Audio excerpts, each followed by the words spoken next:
الحمد لله والصلاة والسلام على رسول الله وعلى آله وصحبه ومن والاه. أعوذ بالله من الشيطان الرجيم. ولقد آتينا لقمان الحكمة أن اشكر لله ومن يشكر فإنما يشكر لنفسه ومن كفر فإن الله غني حميد. سبحانك لا علم لنا إلا ما علمتنا إنك أنت العليم الحكيم. رب اشرح لي صدري ويسر لي أمري واحلل عقدة من لساني يفقه قولي واجعل لي وزيرا من أهلي رب زدني علما وارزقني فهما. ثم أما بعد. گرامی قدر بھائیو بہنوں اور پیارے، وَلَقَدْ آتَيْنَا لُقْمَانَ الْحِكْمَةَ، اللہ فرماتے ہیں کہ میں نے عطا فرما دیا لقمان کو دانائی اور بصیرت، حقائق اشیاء کا درک، کس چیز کی حقیقت کیا ہے، اس سے نفع کیا ہے، اس سے نقصان کیا ہے، زندگی کا سفر کیسا طے کی جائے، جس رستے پر جا رہے ہو رستے پر ایسا جاؤ کہ منزل تک پہنچنا آسان ہو، خطرات سے بچو اور مفید چیزیں ہوں انہیں حاصل کرتا جاؤ. یہ ہوتا ہے حکمت. درک اشیاء، چیزوں کو محسوس کرنا اور ان سے مستفید ہونا. اور اللہ رب العزت نے اپنے بندوں میں اگر اسی طرح کے کوئی انسان پیدا کرنا تو وہ ہوتا ہے مشعل راہ خلق خدا کے لیے. فرماتے ہیں لقمان کو میں نے دانائی اور بصیرت عطا فرمائی، چیزوں کی گہرائی تک ان کے عقل اور شعور پہنچ جاتا. اور ہم نے لقمان کو یہ سب کچھ اس لیے دی انشکر للہ، بتا دیا انہیں کہ تمہیں یہ نعمتیں عطا فرما دی ہیں تاکہ تو اپنے رب کا شکر گزار بنے، اپنے رب کا شکر ادا کرنے والا بن جائے. اور اللہ رب العزت کا شکر ہی وہ عمل ہے جو انسان کی زندگی کو لذت دار بنا دیتا ہے، جو اللہ کی نعمتوں کو بڑھا دیتا ہے.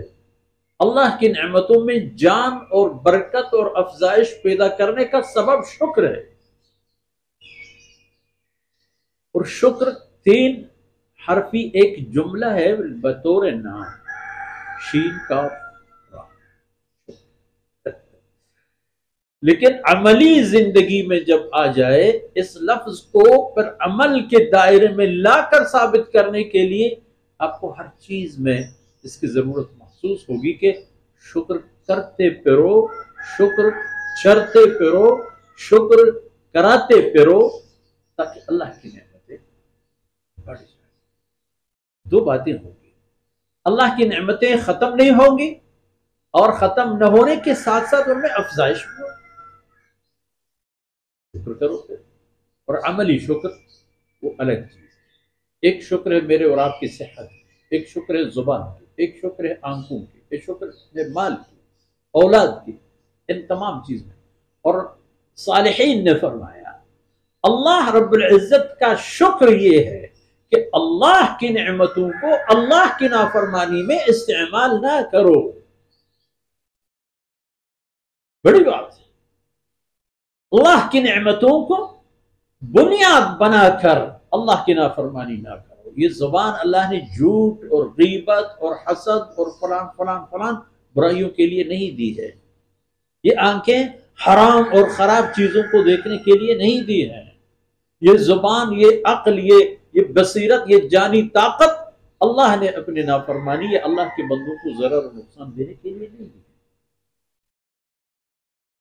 مقصد بھی ہے اللہ نے اپنی بندگی کی اور اللہ نے کلام نازل فرما دی. یا اللہ کے کلام کو کندھے پہ اٹھاؤ اور گھوم جاؤ دنیا میں، کرو، الاؤ اس کے احکامات. کہیں اپنے قول سے، کہیں اپنے فعل سے، کہیں اپنے کردار سے. یہ ہے شکر نعمت. اور لقمان سے فرمایا گیا وَمَن يَشْكُرْ فَإِنَّمَا يَشْكُرُ لِنَفْسِهِ. لقمان صاحب جو بھی شکر ادا کر دیتا ہے نفع اپنے لیے، اس کے شکر کا نفع اور خیر و برکات اس ہی کے پاس آ کر لوٹ جاتے ہیں. وَمَن كَفَرَ، اور جس نے شکر کے بجائے ناشکری کا راستہ اختیار کیا، نا شکر بن گیا اللہ کا، تو اس کو یاد رکھنا چاہیے فَإِنَّ اللَّهَ غَنِيٌّ، اللہ بے نیاز، کچھ نہیں بگڑتا اللہ کا، کچھ نہیں بگڑتا. اللہ بے نیاز ہے اور حمید، ہر طرح کی تعریفات کا لائق بھی اللہ کی ذات ہے. کس چیز کی تعریف کرتے ہو؟ کس کی تعریف کرتے ہو؟ تعریفیں تو صرف اللہ کے لیے ہیں کہ جو کچھ جہاں جیسا ہے وہ اللہ کی مہربانی سے. اللہ کا شکر ادا کرو. لقمان علیہ السلام سے یہی فرمایا گیا، ان کو بصیرت دے دی گئی اور فرمایا گیا کہ تاکہ تم اللہ کے شکر گزار بندہ. دیکھیں ہم اور آپ اس سلسلے میں اور ان نعمتوں میں ہمارا کتنا حصہ ہے، اور شکر ادا کرنے میں بھی ہم نے اپنا کتنا حصہ ادا کیا. وصلی اللہ علی نبینا محمد وعلی آلہ وصحبہ